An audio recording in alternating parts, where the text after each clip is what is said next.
Yes, these churches will use philosophers and educators.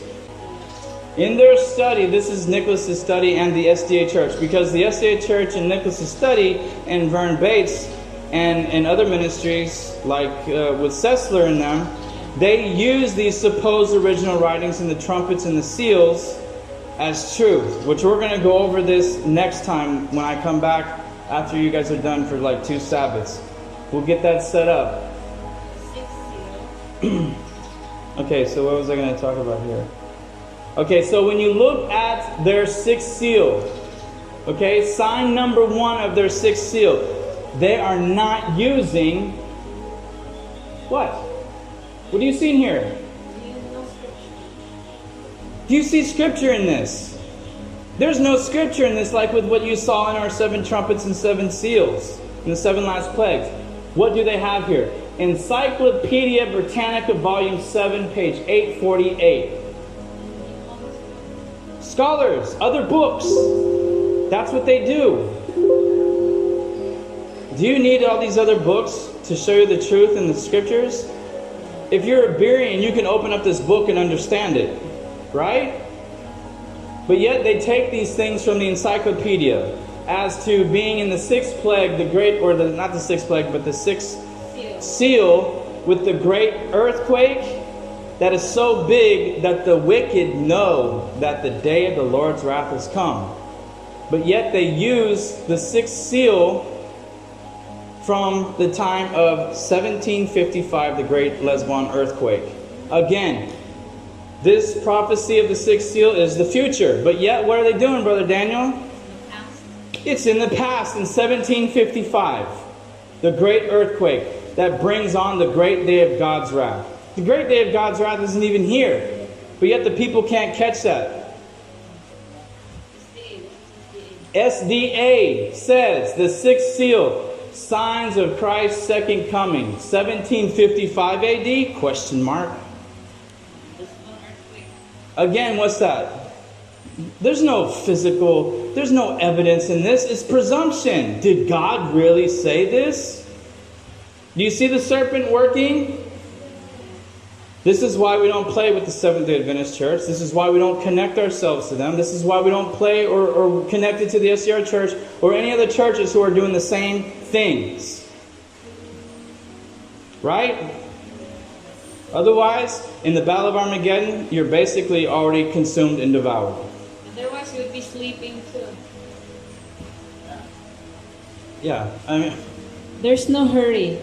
There's no hurry. There's no work right now. Just calm down. This is why that church tried to stop us so many times from working on the streets. But he had to be very crafty in how he would word and stop me from working on the streets, because he knew I would catch on to it.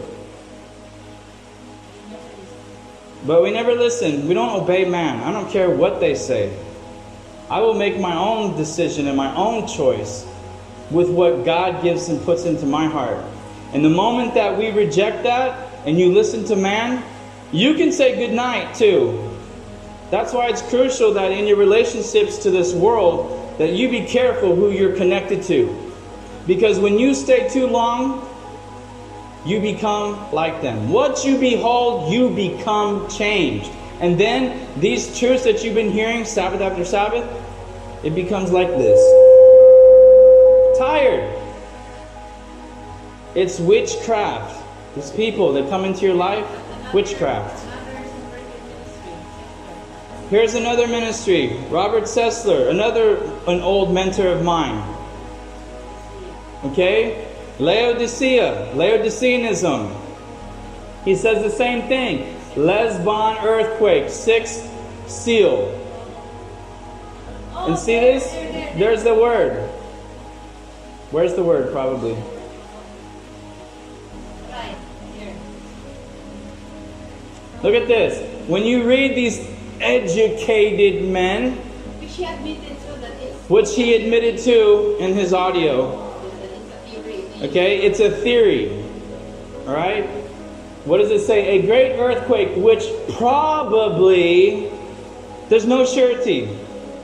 Right? When you hear this language of the frogs, that come out of the mouth of the dragon, the beast, and false prophet, they don't have evidence. They don't have truth. They have their fancy suits.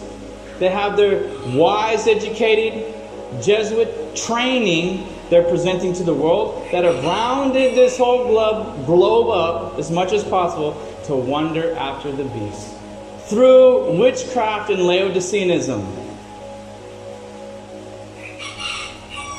This is why people are sleeping today, even in the remnant churches.